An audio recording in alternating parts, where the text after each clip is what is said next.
Hey, superstars. Thanks for joining us today. I'm your host, Aaron Zakowski, and today I'm chatting with Tom Hunt. Tom is the founder of bCast, a B2b podcasting hosting company. He's also a SaaS marketing consultant and the host of the Confessions of a B2b Marketer podcast. If you're active at all in the SaaS marketing community, you've probably read some of his amazing SaaS growth studies. How you doing, Tom? Really good, Aaron. Thank you so much for the delightful introduction. My pleasure. There's a lot of good things to say about you. It's hard to know where to start interviewing someone like you. You're pretty well known in the SaaS marketing world already. You've really built a name for yourself, and you're doing so many things. I guess the best place I'd love to hear is, a little bit of your background, how you kind of got into SaaS marketing, and kind of what you're busy with now. Well, yeah. First of all, thank you for saying that. My kind of goal, I guess, for the last year has been to grow a media brand in the SaaS marketing space specifically. Mm-hmm. And so you saying that kind of makes me feel like I'm on the right road.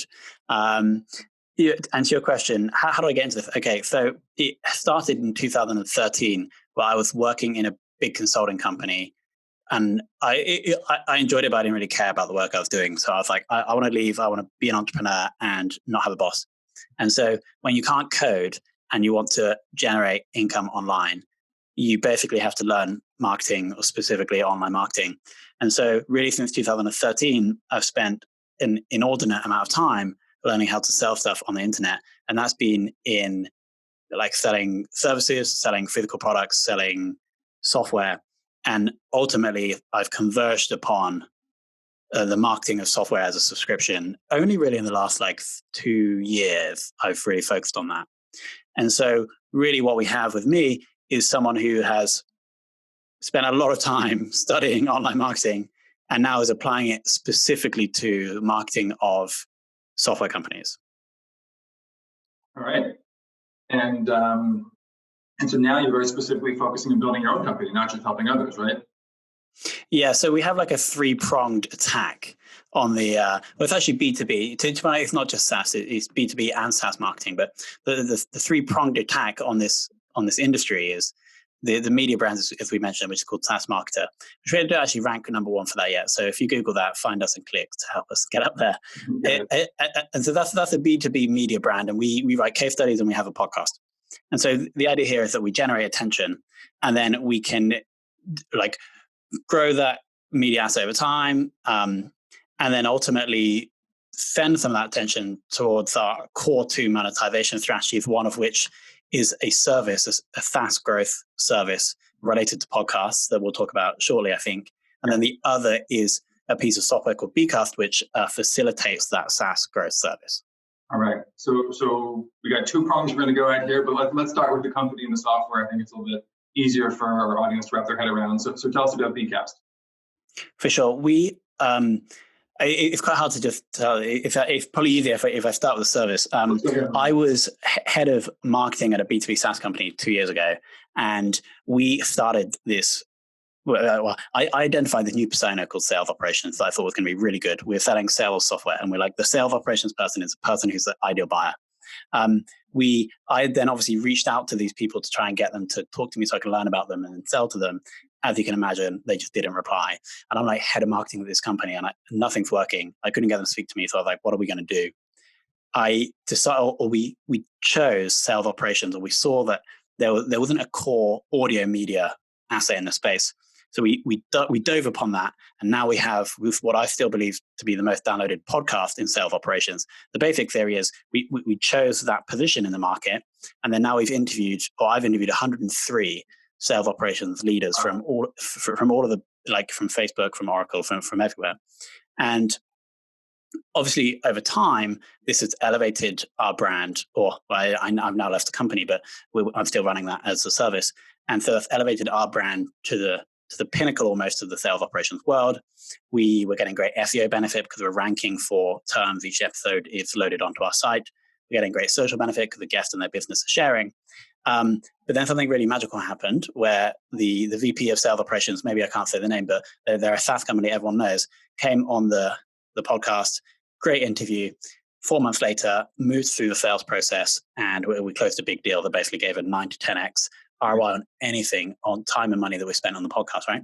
So I was running a service. I basically realized that this is a holy grail of B2B marketing because you have the long-term brand social SEO benefits, but you get the short-term like direct ROI. So I left, and now we run that process for 6 businesses, 5 SaaS and 1 service business, but all B2B. As we were running that process, we were using, to run a podcast, you need to host the audio files and distribute them through iTunes with some software. We were using a different software that it didn't feel was perfectly suiting this kind of B2B interview podcast that we were running. And so we essentially just chose to build our own. I teamed up with someone who I met in the SaaS marketing community that I created, right? So in one of the emails, I sent a PS saying, does anyone know how to build web apps and is interested in podcasts? I met this guy. So after we were running the service for these companies, we were also hosting on this new software we were building. That new software is bCast, and now that's kind of split out and is a separate brand that we only launched a month ago, that people can now come and host a B2B podcast with us. Okay, so there's 2 questions. I guess the first of all is what differentiates bCast? You said the other hosts weren't really doing a good job for this world that we're in. Why is yours better? How does it differentiate? Yeah, so there's a couple of things. There's the basic idea is that the person who's running a podcast, a B2B podcast that we want to use bCast, is like hyper focused on getting an ROI. And so there are a number of ways you can get the ROI. One way, for example, is through sponsorship. And so to cater for that need, what we have done is we call it dynamic content insertion, but with a few clicks. Let's say you have a new sponsor that wants to get inventory on all your previous 25 episodes. In a few clicks, you can insert an audio clip to the start or end of any episode, or any amount of episodes for any period of time. So you set a sponsorship slot for 1 month, you can put them in. Or let's say you're for someone who's trying to generate leads for the business, if you have a webinar in 10 days, you can put an ad for your webinar in that will just run for those 10 days. So that's one example. Another is, we call it auto opt-in. A big challenge in podcasting is going from listener to lead. We've built this kind of mini feature that is increasing the conversion from listener to lead. It's called auto opt-in. We give you an email address that you can read out. And so instead of someone going to a URL and submitting a form, they can send a blank email to that email address, and that goes through bCast through Zapier into your CRM. So that's just 2 examples of how we would enable a business to increase the likelihood they'll get an ROI from their podcast. Okay. Awesome. Great. I have to check that out again myself. So now, I guess more broadly, you're offering this service now to B2B SaaS companies or B2B companies more broadly. Tell me about that and how does somebody, or how does a company rather, use a podcast to generate sales? You kind of touched about it a little bit briefly, but what would that process look like, and what can somebody expect if they're going to invest in this project? For sure. Okay. There's a couple of concepts we're going to have to discuss. The first of which starts with Disney. Everybody knows Disney, right? So if you think about what Disney do, they on the front end are creating insanely good content. But they know they can invest like hundreds of millions of dollars in the great content because they know there's this vast amount of monetization down the line they can do. For example, they introduce a new character like in Frozen. They can monetize so many like different Frozen things, right? And then they take that cash and they pump it back into the next one. So that loop between content and monetization is crucial if you're trying to grow a business. Okay. So if you think about that in the B2B space, like we did with sales operations for this previous company, is that in order to elevate your brand to be an authority in any niche, you have to continually invest in great content. And at the same time, be seen around other famous people in that niche. So to get famous, you need to create content and be seen around famous people, right? And so you're only going to be able to do that if you can ensure, or if you're likely to make an ROI on the content. And so applying this to podcasts, before this strategy or before bCast, a business may create a podcast and have a low likelihood or not be confident that they'll be able to monetize the podcast. Whereas if we can take a strategy where we're both looking to generate an ROI from the listeners of the podcast, but also from the guests, and you can't pitch guests, right? You have to just nurture those relationships over time. And so with our strategy, we're picking a very specific position that we want to elevate ourselves as an authority in, and then we're finding the people within that niche that already have an audience, or that would be perfect customers, or that would be perfect partners. And then we're interviewing them, and then ideally looking to generate an ROI either from the listeners or from the guests over time, so we can then reinvest back into creating better, awesome content that then like makes us more of an authority. We get better guests, we get an ROI, and so we're basically trying to do what Disney does, like in a very mainstream way, but in a specific niche. And so the service is essentially running that. We do everything apart from actually host the episodes because we need the person in the business to be famous, not us. Okay. All right, love that. And so, what's the main thing, I guess, that someone can do in this situation to be successful? I mean, I definitely believe in the power of a podcast. It's one of the reasons that I just launched my podcast. And you've kind of, spoken out kind of my thought process of why I wanted to do this. So I love that. So let's say you're talking to another SaaS company. Let's say you're talking to me, even, right? I have a marketing company for SaaS rather than an actual SaaS. But I think the principles you're describing apply the same. What advice would you give somebody in terms of starting that out, in terms of like what should they be doing, or maybe what should they be avoiding in terms of the pitfalls that can come along with this strategy? Yeah, for sure. And actually, I think I'd broaden it out because I don't think podcasting is best for everybody. Okay. What I think you have to do is first you choose a specific niche, whether it's SaaS or whether it's a sub niche within that. And then you say that for the next 3 to 6 months, we are on 1 day per week going to release the best thing we can possibly produce in this area. And in that content, we're also going to include people that A, could be an awesome customer, or B, could be an awesome partner, right? And if you do that over 3 months, you're going to have, you will have started relationships with 12 different people that are either great customers or great partners. And if the content is good enough, you'll also be starting to generate an audience, right? And so, like, once you've done that, and probably in month 2, you're going to be looking at, okay, now we have this attention on the content, whether it's audio, video, or written. How can we then get the permission asset, e.g. the email address, to then nurture those people through a flow to ideally make them to become customers? So the magic of podcasting is that the relationship you generate with the guest is an asset.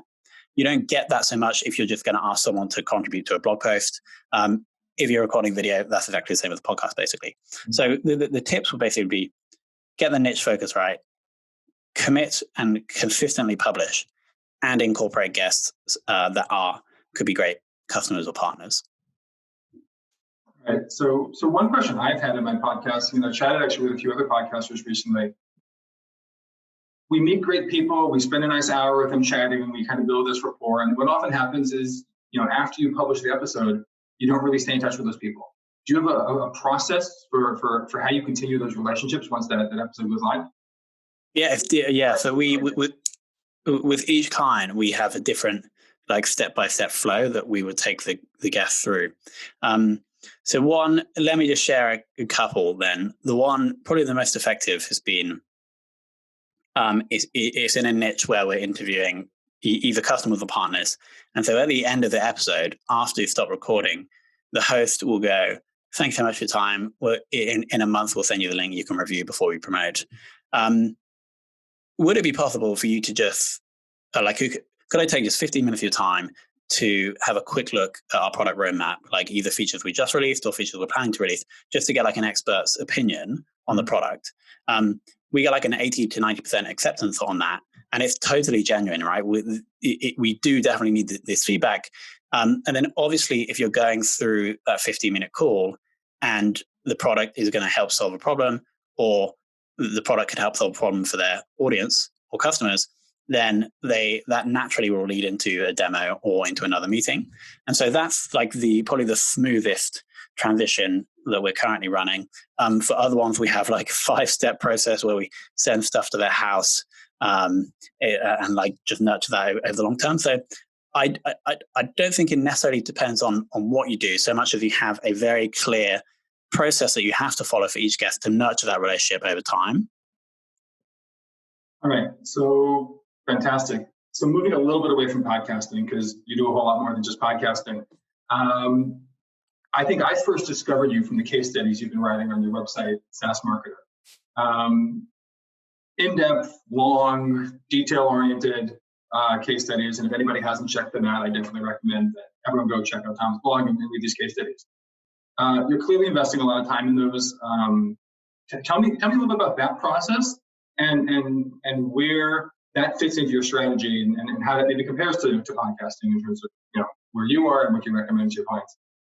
Yeah, sure. So there's like the process I just outlined was like sticking to a consistent schedule, trying to make the best content in niche, including partners, is exactly what I'm doing on SaaS Marketer as well.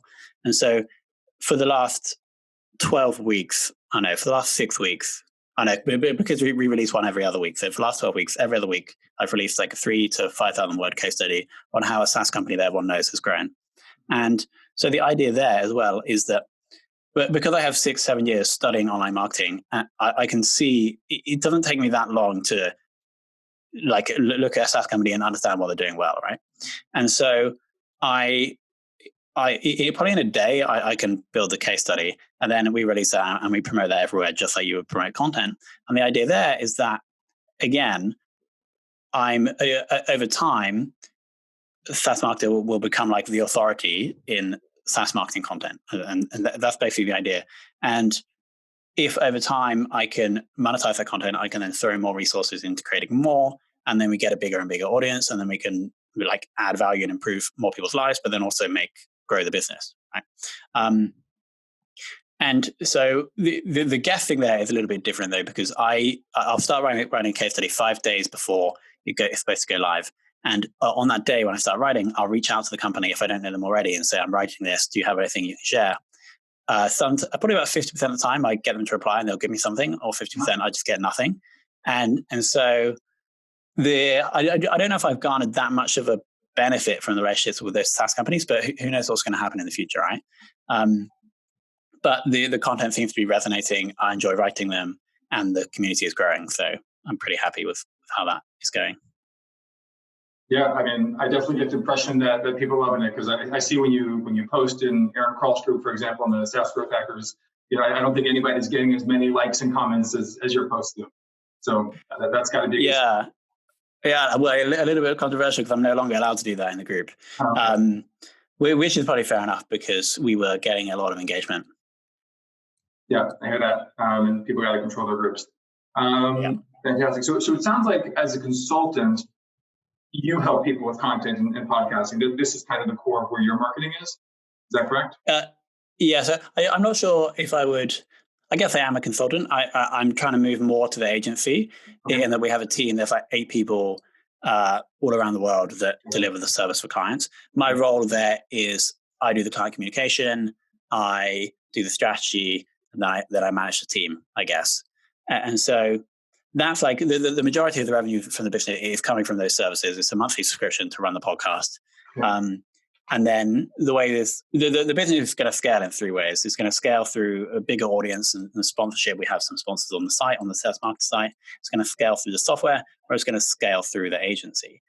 Right now, they're all growing relatively slowly, and I'm enjoying all of them.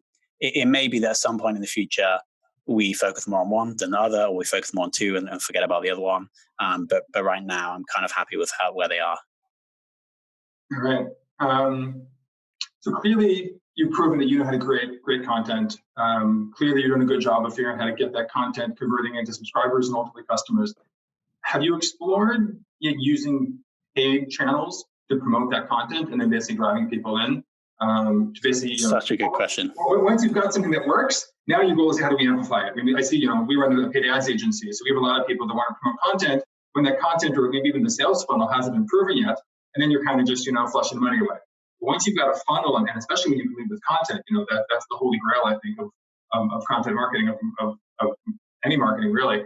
How's that working for you, paid ads?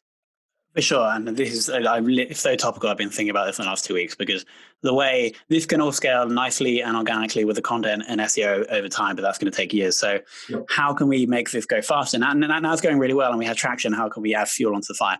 Right. There are a few strategies that I'm happy to go through. I can tell you what's worked and what hasn't worked. So we spent a bit just boosting the post, right? Which is great. The site converts at 10% from visitor to email, which is okay. But then the conversion from email into a service client is not that is not that great. We have thousands of subscribers. We've got 2 or 3 clients from the list, right? So I've stopped doing that. A strategy that I haven't tried, which I'm kind of thinking about, is running high volumes of traffic to the software, and selling, not a freemium product, but selling a one-time subscription for like a one-off fee for the hosting software that's capped to a certain amount of downloads, right? So I know another company, a video company, they're doing this and they're basically crushing. So that's one idea I'm considering in the future, but I haven't done any research into that. Okay. The other, I spent probably $1,000 on ads.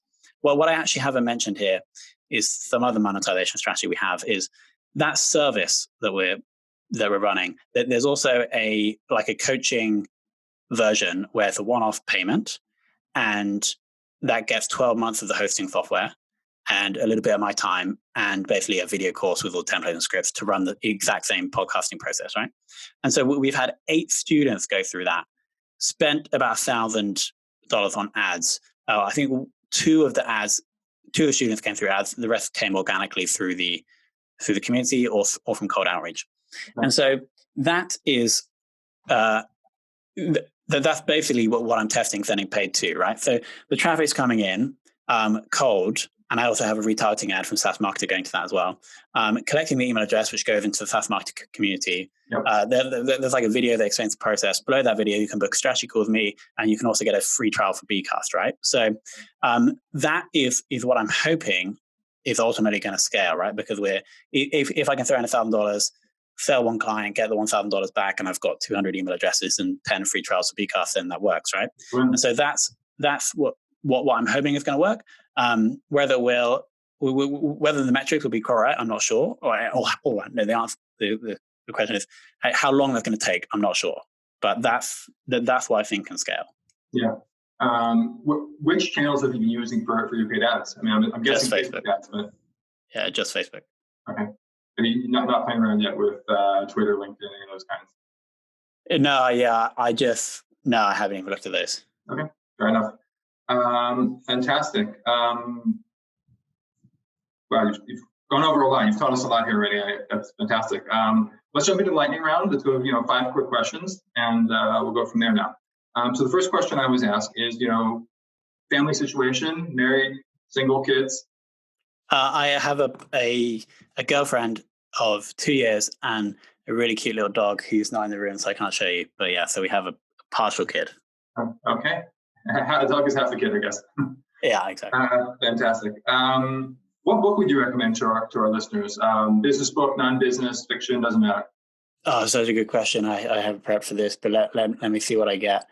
I think like the most fundamental book for me about life is The Selfish Gene by Richard Dawkins. Like when I read that, or after reading that a couple of times, it kind of clicks and everything kind of made a lot more sense.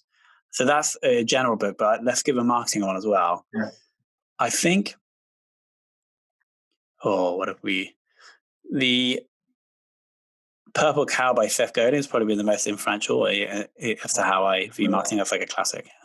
Sure, fantastic. What is your favorite marketing tool or productivity tool right now? Good question again. I think I would say Google Drive. Like everything we do has to be on Google Drive. It just keeps everything organized. Okay. And who is your favorite marketer to learn from today? Who are you paying attention to? Yeah. I think, I built a lot of what we do on Nathan Latka. I think he's really good. Yeah. I just started listening to a podcast by Stephen Bartlett, who grew an agency that just went public. That's called The Diary of a CEO. So I'm learning quite a lot from that at the moment.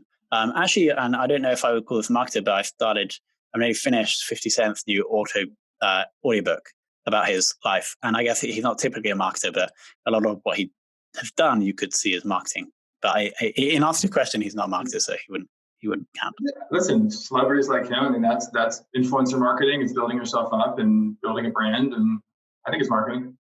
Yeah. And last question I got for you is your favorite online community right now, or group that you're hanging out in? Yeah, so I'm not going to say my one. I think the best, it has to be, I think Indie Hackers is really interesting. What they have is such a valuable asset. And if you're interested in communities, the Sales Hacker is like, again, we modeled ourselves a lot on that. They've just pivoted to like this new community model. So it'll be in Hacker Sales Hacker. And then I think the SaaS Growth Hacks group is just the best SaaS community on the internet for sure. Okay. And while you've got the microphone in front of you, give a little plug for your group as well. I know you've got a group as well. Yeah, so I mean, we're growing. We're not as big as them. SaaS Marketer, you can find if you Google SaaS Marketer, you'll be able to find, or you should be able to find the site soon, thanks to Google. And then the Facebook group is SaaS Marketer as well. All right, sweet, Tom. This has been awesome. Tell me, or tell our listeners rather, where can they go to learn more about you? Where's the best resources? Yeah, I think saasmarketer.io for the case studies. We have the podcast as well, which is like, it's kind of similar to what if you enjoyed the interview today, a lot of that is basically in my podcast. So it's Confessions of a B2b Marketer that you can find on any podcast app. Yeah, and I'll tell listeners, as well, I actually just listened to 1 or 2 episodes from Tom's podcast as well before prepping for this episode, and it's definitely worth listening. I really enjoyed it a lot myself. So that's great. Big recommendation. Sweet, Tom, this has been awesome. Thank you so much for joining us today. It's a great episode. I know you provided a ton of value to the community. No, thank you. I hope I didn't talk too fast, but I really enjoyed going through everything. And it really helps as well to say that to someone else or get questions about this yourself. So regardless of any listeners, it's been very valuable for me. Good. I'm glad to hear that. Great. Thanks, Tom.